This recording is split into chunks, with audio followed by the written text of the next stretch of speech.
A new and improved way of installing these vents. I learned this technique from some good beaners that were working with us. Really cool guys. Taught me this new technique. So first I cut out 3 shingles, and not just 2 like I used to.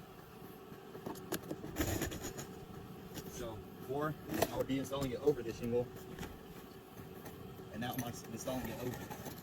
So cut it out just like that.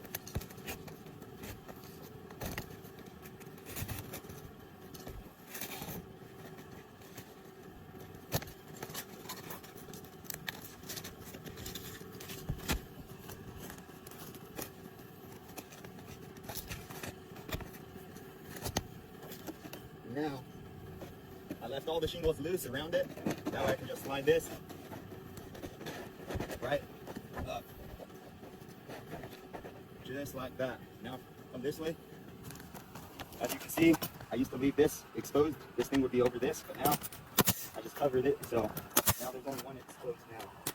What's a lot nicer, there's nail right under these shingles right here. And boom. Looks pretty. Shout out to the amigos that taught me this.